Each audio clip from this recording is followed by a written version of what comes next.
Hi everyone from Kardec Radio. This is Debora Beldowitz. We are here 7 o'clock on Monday. We are going to speak today. This is the talk number 4 of 6. I have spoken previously about 4 different topics. And today I have chosen to speak about the blind man that was healed by Jesus on his way to Jericho. The reason I chose this passage in regards to speaking about healing is because part of healing, if not most of our inner healing, our physical healing, our spiritual healing, has to do with how much do we want to heal, how ready we are to be healed, and what exactly do we want to heal. So we have to understand that part of healing, we need to know exactly what it is that we're looking to heal. Why do you need to heal that? Why are you seeking to be healed? Many of us, when we ask the question, what do you want in your life? It's a very deep question with a very complex answer. Most of us will answer immediately, I want to be happy. I want to be healthy. I want to have a merry and long life. But in reality, if I had a genie lamp here and a genie came out of the lamp and gave you 10 seconds to answer that question, what do you want in your life? What do you want exactly? And you have 10 seconds to tell the genie in details exactly what you want. My friends, are you ready to answer that question? Do you, in 10 seconds, do you have time to tell the genie exactly what you want?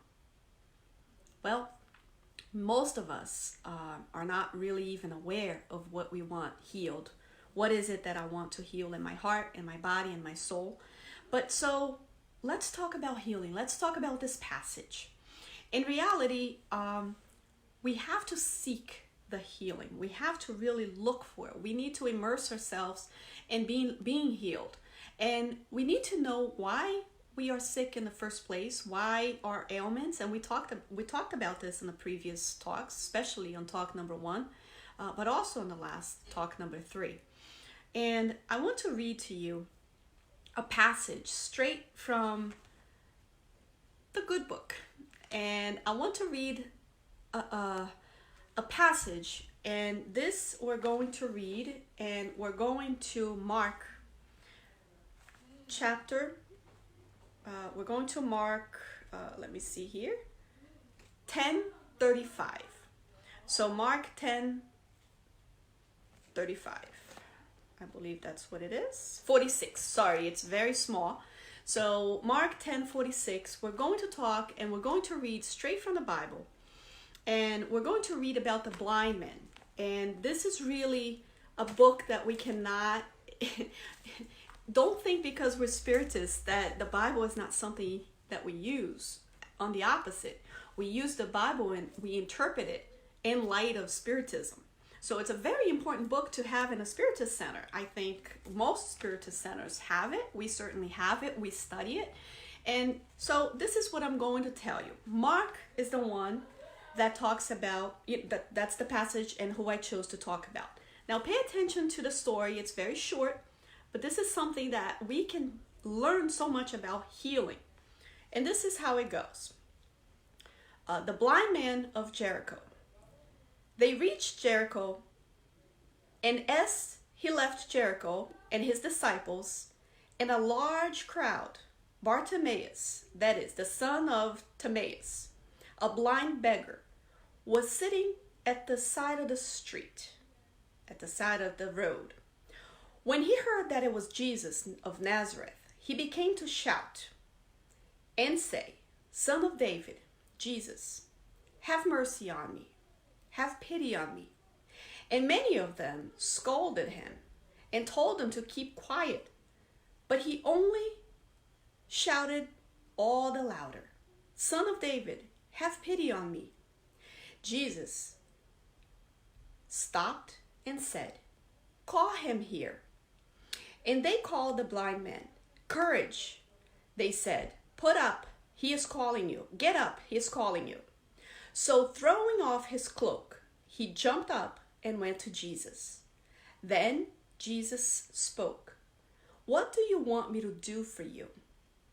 Rabbi, the blind man said to him, Master, let me see again. Jesus said to him, Go, your faith has saved you. And immediately the sight returned, and he followed him along the road. So this again is in Mark. Why did I choose this passage to talk about healing? There are some amazing, precious lessons that we can get from this. First of all, it's important to know the context. When the blind man is walking, when the blind man is begging, and let's talk about the cloak that he wears. Now we all see this passage and we may not really study behind the details in this passage. This blind man, first of all, what was it to be a blind man back then at the time of Jesus? We know how discriminated a lot of people that have different disabilities are today in the year 2020. So many people that have any kind of disabilities, they are really looked down at for a lot of people. A lot of different societies will carry out different ways about their disabled. A lot of laws are implemented in more aware society. And we know a great society is truly the society that cares for the vulnerable. Societies that truly care for their elderly, the mentally ill, the disabled, children, animals. So if you see how your society, the people, the place where you live, how they treat those populations, and if they treat them well, then you live in a civilized society. So that is not society. Civilized society has absolutely nothing to do about money, about costumes, about how beautiful, how wealthy. Civilized societies mean that you take care of your children, you take care of your animals, you take care of your elderly, and you take care of your ill. You're mentally ill, you're physically ill, the disabled. That's what it means to be civilized.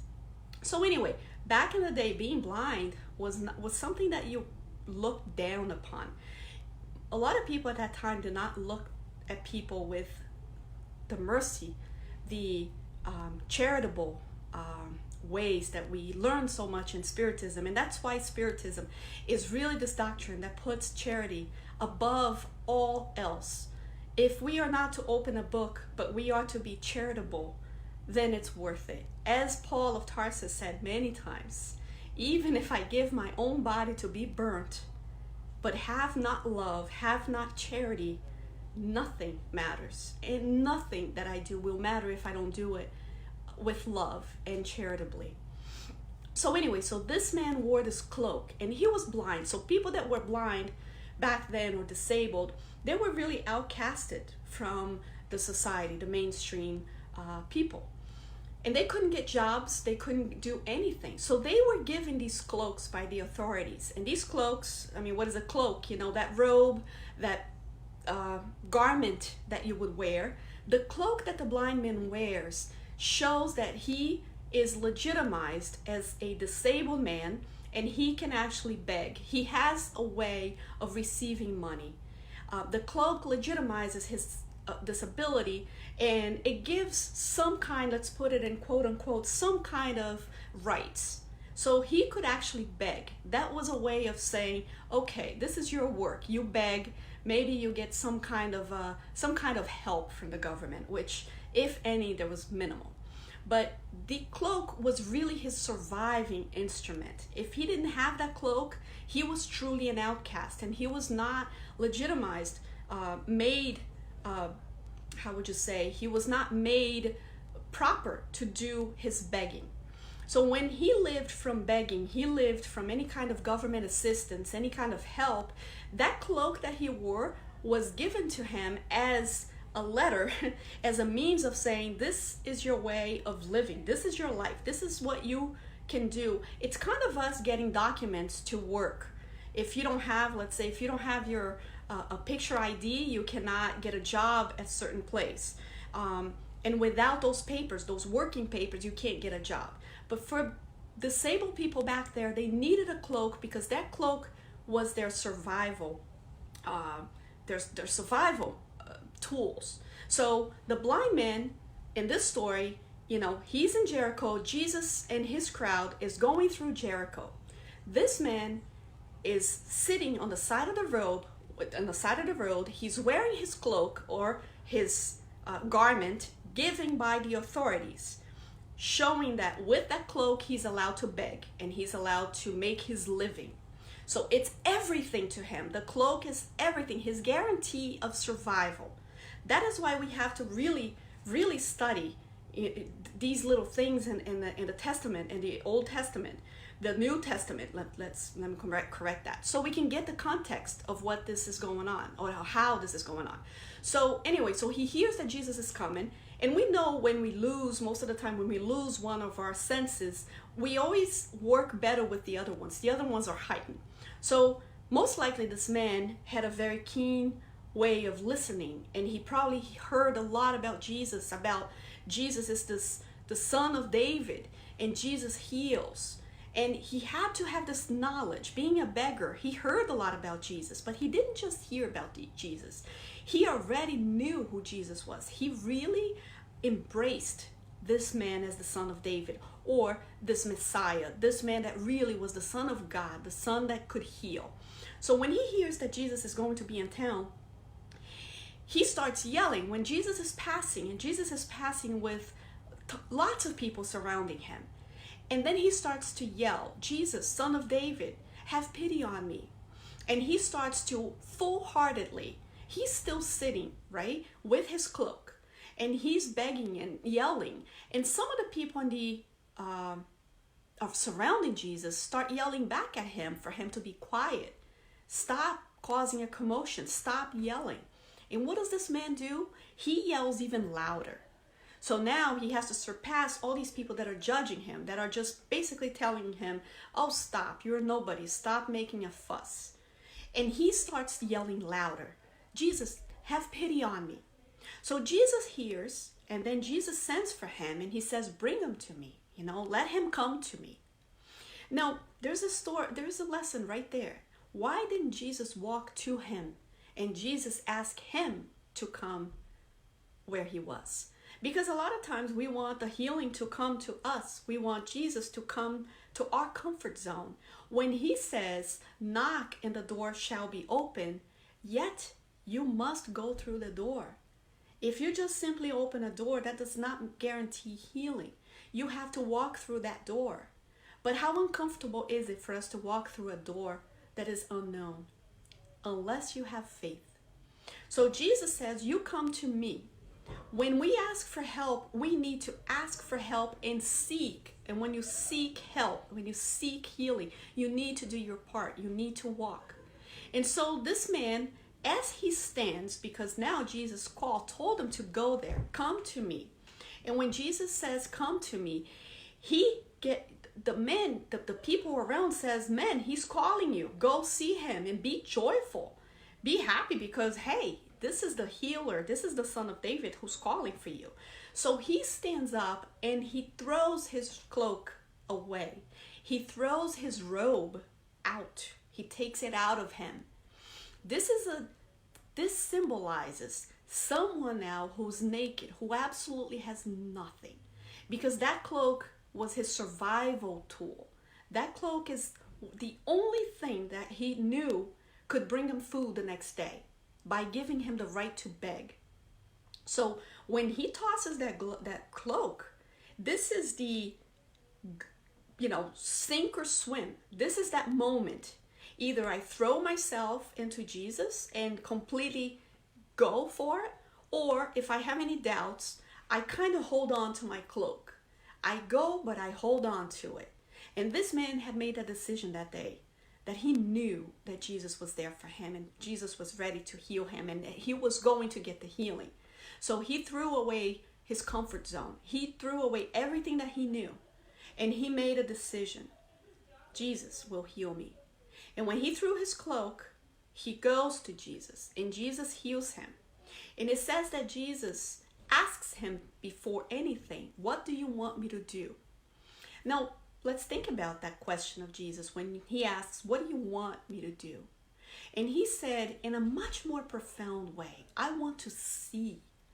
You see, my friends, he didn't want to just have vision back. He wanted to see.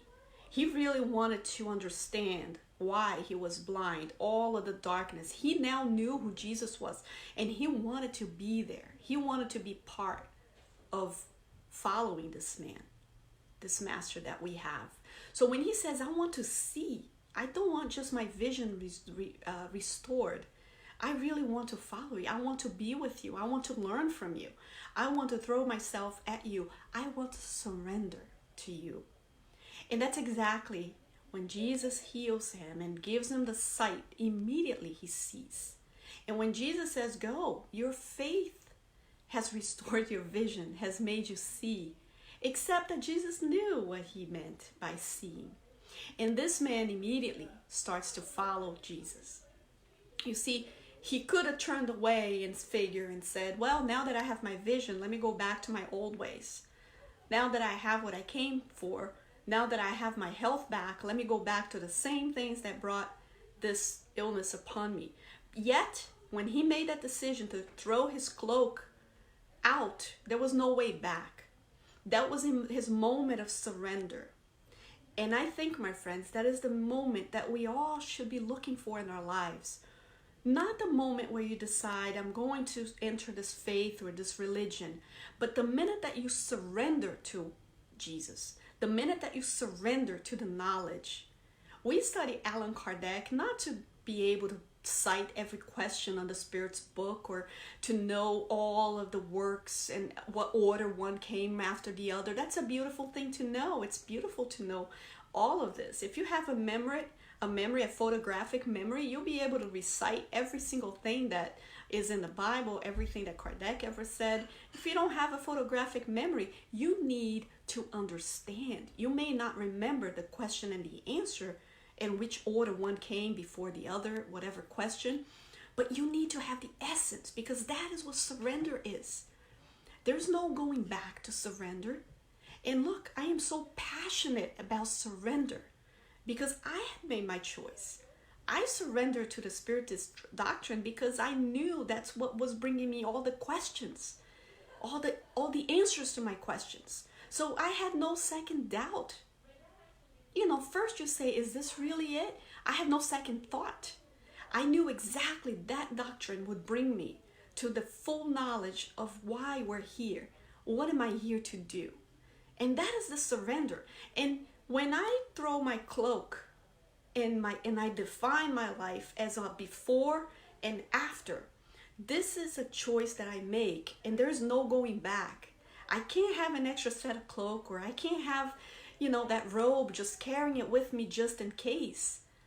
When you're seeking healing, you have to surrender completely. And there's no such thing as a doubtful surrender, as a more or less surrender.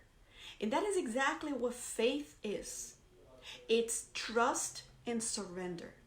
You cannot be faithful if you trust, but you do not surrender.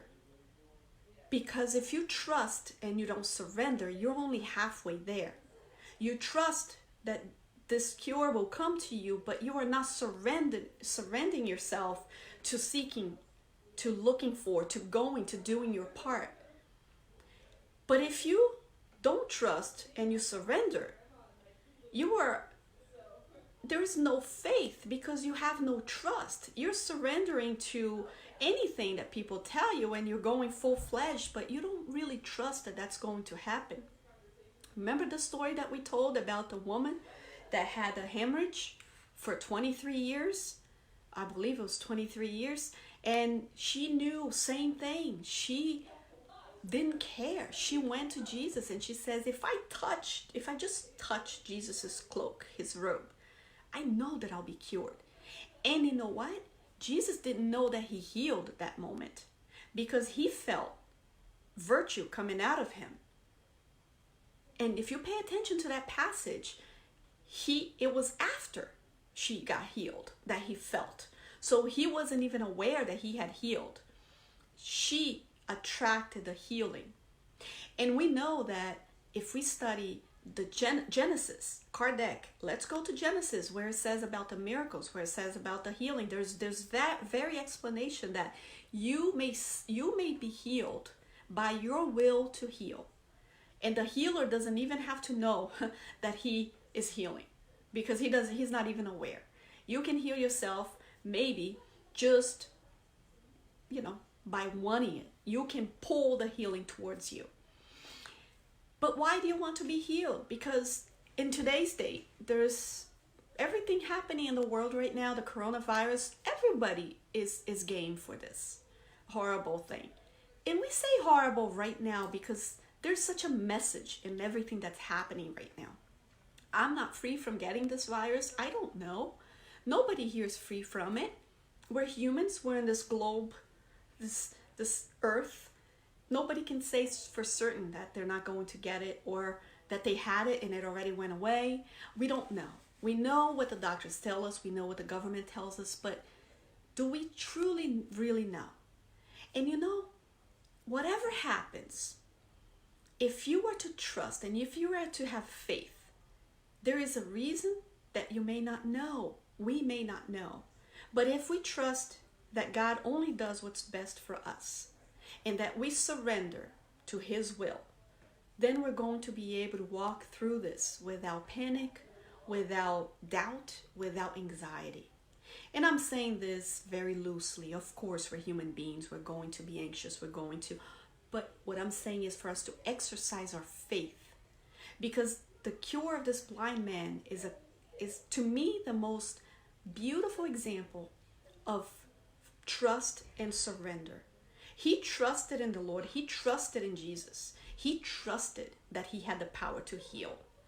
And he trusted that if all he had to do is go close to Jesus and ask for the healing and do whatever his part, and that he would be healed.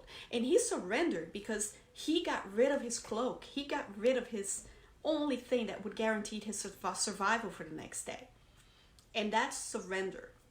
You see, when you go to sleep at night and you put your alarm clock for 7 o'clock in the morning the next day, that demonstrates hope. You hope that alarm will go off at 7 o'clock. There is no guarantee. And you're not even surrendering to that. You're just hoping. You're hoping that the alarm will work, that the battery is good, that 7 o'clock you will wake up, that you won't sleep through the noise of the alarm. So that demonstrates hope. When you have a child, and if you throw that child up, and the child looks down at you and smiles, that is trust. When a child looks at you and they just trust you, they know they're not going to fall. They don't hope that you will catch them. They trust that you will catch them. That is trust.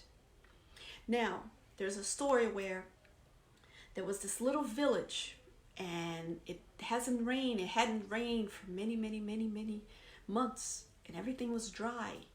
And so the people in the village decided to gather together to pray, and to gather together to pray for rain. And everybody went because the drought was so severe, and people said, we have to get together because we need rain in this area. And then people got together, but only one person brought an umbrella. That demonstrates faith. When you pray for rain and you show up with an umbrella, that is trust and surrender. And so with this story of this blind man who throws off his cloak, his protection, his way of life, and he stands up and despises people saying, be quiet, you're embarrassing everybody, you're a nobody, why are you yelling, you're causing a commotion. He doesn't care. He yells for Jesus even louder. And he gets up and he goes to Jesus. And when Jesus asks him, he doesn't say, I want you to restore my vision. He says, I want to see. And he knew what he meant. Even if he did not get his eyesight back, he wanted to see. He wanted to see with his heart, with his soul. He wanted to follow Christ, regardless if he received the physical cure or not, because he just wanted to see. How many of us are blinded? How many of us are blinded by our belief that being cured in any physical ailment is the end of our suffering? And if we understand that healing is the ability to see the big picture, to see without living in fear, without living in panic, without living with your disability as if that disability defines who you are. That disability is there to help you. And I know people may hear, but Deborah, you don't have a disability. Maybe they can judge and think that I don't have my own, my own things. And maybe I don't physically. Maybe I don't, whatever. That's when people judge the other one's disability. Some people have disability that are not apparent, that nobody can see, but it's still a disability. Hate is, to me, the worst of disabilities. And if you think about it, it's just temporary. Once I choose to throw off my cloak and say, I don't want this disability anymore. And I don't mean people, of course, my friends, in a physical sense.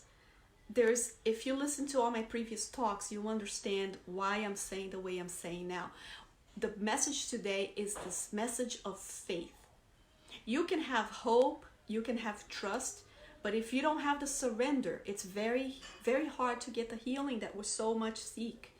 And this healing is much more than just restoring you to physical health. And that's the message we have to understand, because it's such a beautiful message. It'll bring so many people peace. It'll bring so many people the sense that everything is all well. And today we need this message. We need to truly look at ourselves and say, I want to see more than I want my vision restored. And if my vision is restored, great. Maybe it's exactly the time that it should be restored. Because if it was restored one day earlier, I might abandon my bigger need, which is to see. I hope, my friends, you can grasp what I'm trying to pass on to you. And we all have our moments. We all have our own disabilities. We all have our own healing that we need to do. But let's trust and let's surrender. Let's not stay in a comfort zone. Let's truly seek Jesus' teachings as a way, as a path to health. And I can guarantee that if anything, you will live a much more peaceful life, regardless of how the healing will take place. In this case of the blind man in Jericho, the healing was immediate. In some cases, the healing takes a lot longer, but it's working. It's a process. Healing is a process. It's not a moment.